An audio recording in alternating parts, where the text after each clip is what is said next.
Okay, we're here today with Evan Kornaros, the CEO and co-founder of IOSEA. He's born in Athens, Greece, and is currently responsible for IOSEA's platform, system architecture, and for developing and commercializing IOSEA's technology solutions. Thank you for joining us. Hi, Lauren. Yeah, thank you so much for having me, and I really appreciate you taking the time to learn more about me and also about what we do at IOSEA. It's a great pleasure. Yeah, so pretty much you mentioned about IOSEA. We are a technology startup innovating in the space of positioning and location intelligence services. Basically, we are building with our team a new location standard, which is right now much needed for all our connected devices. As you might know, it's not all about everything is connected in these days, and the contextual awareness basically is the missing piece that really can make those devices much smarter. And this is what we're trying to accomplish in IOSEA. Basically, we're trying to solve different challenges in multiple industry verticals related to location information. And personally, I'm much motivated by this topic. It was one. Why are you motivated by it? Yeah, I mean, location goes back, to ancient times. It was all about navigation and trying to find our path, our way back to home. I mean, you can even see that from, Homer and Ulysses in Odyssey trying to go back home. And I mean, if they had the right navigation, they could do it much faster. But joke aside, it's the main form of navigation people are used to is GPS.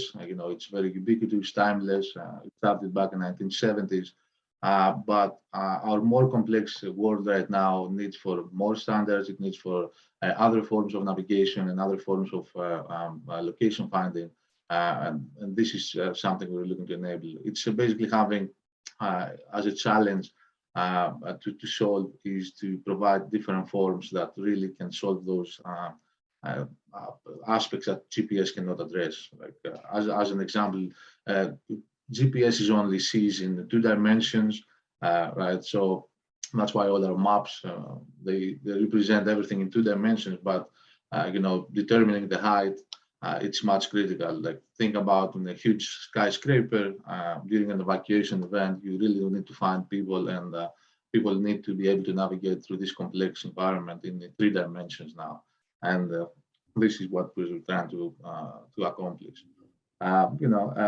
Especially since it's wireless technology, you ask why I'm motivated about that. It's like since I remember myself, I always was really curious about radar technologies. I remember, back when I was a kid, my mom used to take me to the air control tower in the airport, and seeing how in Greece? Yeah, in Athens actually. It's in Athens. National airport. Yeah. Sorry, I was in English before I became a poli-sci major, and then got a web development degree later at another college. I was an English major, and Athens always fascinated me. Yeah, it's actually it's a huge city. It's almost like 5 million. Gorgeous. That's nice. Yeah, I mean, I was born and raised. I lived all my early years in Athens, so yeah, it was pretty exciting actually. So yeah, that was something very interesting to me. Going to the control tower, seeing all the air control, all the aircrafts. How you could navigate through all this maze, this chaos of aircrafts coming in and out. And then at some point after college, in Greece, I realized, that there are other forms of radar that you can apply to our everyday lives, and it doesn't have to be that much expensive. It doesn't have to be big, but there's with the right, engineering and development, you can accomplish that in our everyday lives. How does IOSEA do it better? So yeah, I think that's what really stands out. Now IOSEA just came. I think what really stands out in IOSEA is the team.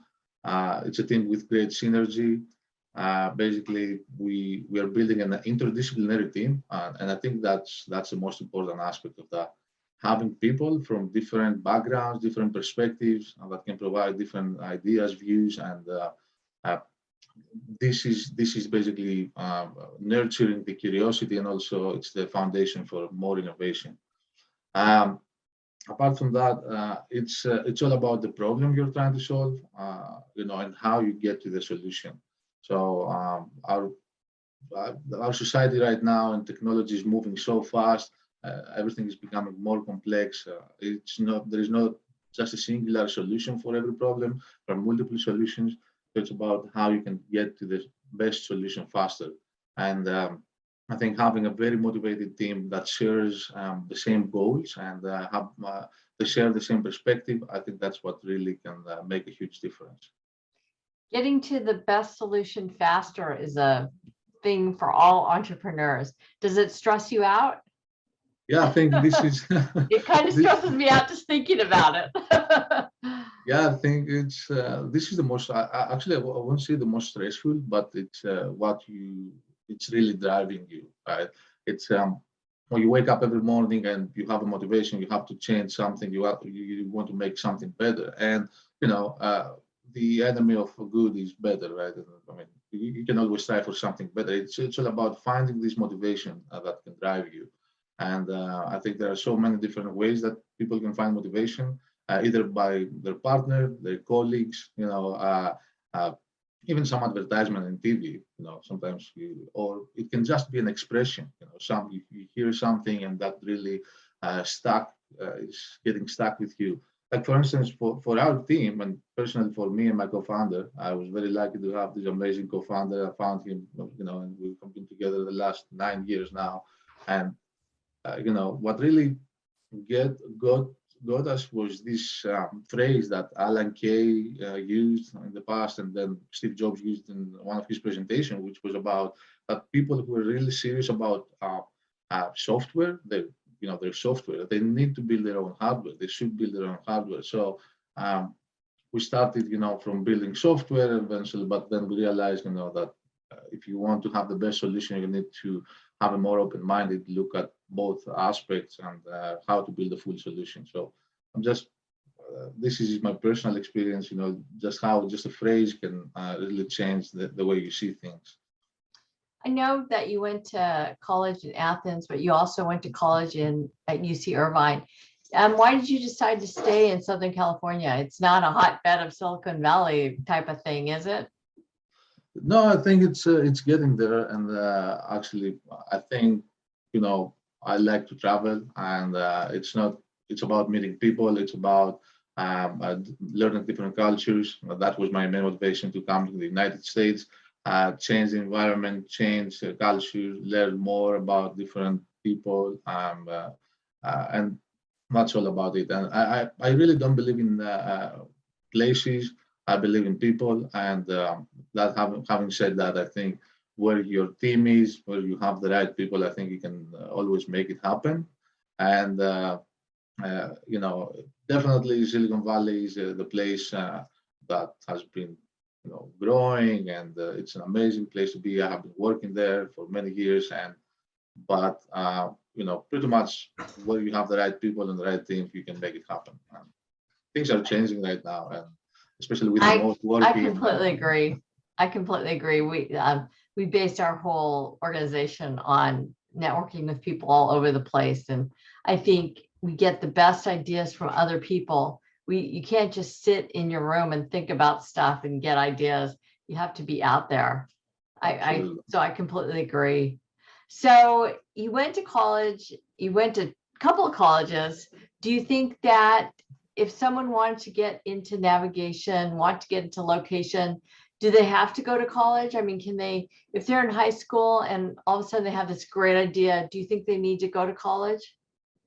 That's great question. Actually, I just like to talk about education a little bit in a more broad way, and so as you might know, there are a couple of different ways of education. There is the formal education and informal education, right? So, for instance, formal education, let's talk about research. And research is something I have been doing for a long time, and I have been involved highly. I really enjoyed it. And through research, for example, you can learn how to have a goal, set a goal, and manage your time, the processes, and basically be self-managed, okay, how to get that code, right? So basically formal education has more structure and it's more subject oriented, right? Unfortunately, we can learn everything in this world, and unfortunately, everything is not possible right now. It's such a complex times that we live in. So, but then you have informal education, right? And basically, what informal education stands for is learning from experience, learning from your environment, learning from work, right? And then basically learning from everyday interaction. A typical, example of informal education is just traveling, right? And visiting different countries, different people, cultures.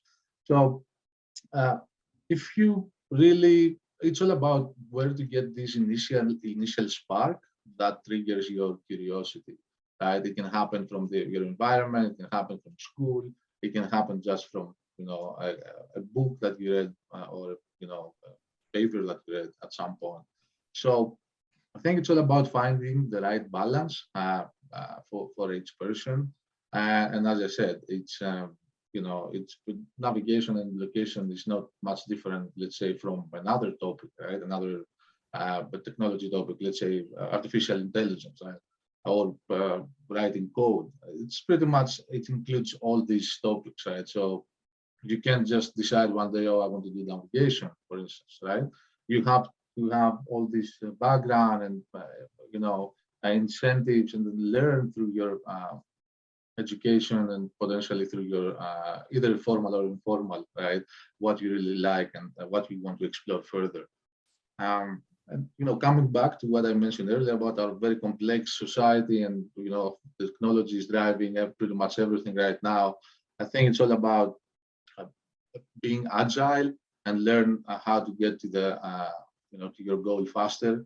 And sometimes you find people spending years and years in research, and you go to a different discipline, a different sector, and they have solved this problem in a different form, right? So again, it's very intriguing to combine different people and different disciplines to solve the common goal. You will be surprised how many things you can find that other people solve that you thought they haven't been solved before. What was your biggest challenge or problem, and were you able to solve it? Or are you still working on your biggest challenge or problem? and is it financing? Because I know you're looking for money right now. So yeah, absolutely. It's as a company, we're expanding. I think we are at the right time, the right place, and we're solving the right problem.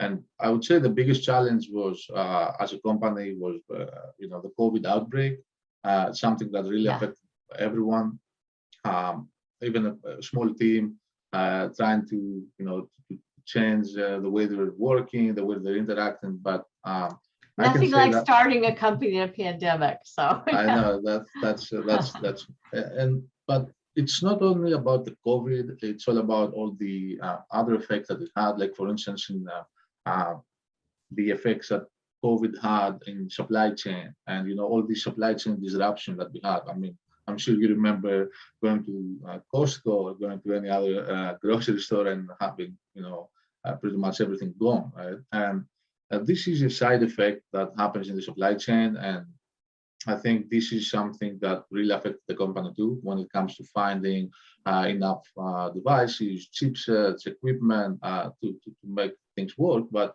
it really also helped the company learn to work with less. Being limited resource, it's really helped a small team with high motivation, great synergy to innovate more and try to find other ways to get the solution. So I think that's it could be a bad thing, but also it was proven for us that it was really great. We learned how to work faster, over different forms of communication, how to be more precise when communicating. Having a meeting online, it's not the same as being in the same room. So you need to communicate everything in a short amount of time, being more organized. And I think it's all about finding the opportunity. I think being an entrepreneur, it's all about finding the opportunity, even if it doesn't exist. So yeah, having talked about supply chain, and this really gave us this confidence that, okay, this is a problem we need to solve. Okay, how we can make supply chain autonomous, So how we can make supply chain basically being able more efficient. So it needs to follow new technology trends. It needs to adapt to the current world and become more efficient. It's all about space management. It's about making avoid having all these shortages in terms of equipment, space. So managing space is critical in this process, and that's what we're trying to do. I think that's what really solidified our belief that this technology can be very impactful for everyday problems. Great. Thank you so much. I think our viewers will love hearing this and learning about you. And I'm going to be in Santa Ana on the first week in March, and I might stop by and see you. So I'll let you know. That's great. Yeah, thanks, Lauren. Again, I much appreciated your time, and it's great talking to Disruptive Technologies, and looking forward to see you in person as well. Glad to have you part of our team. Yeah. Take care. Have a good one. Have a great Be day. safe. Take care. Bye. Okay. Bye-bye.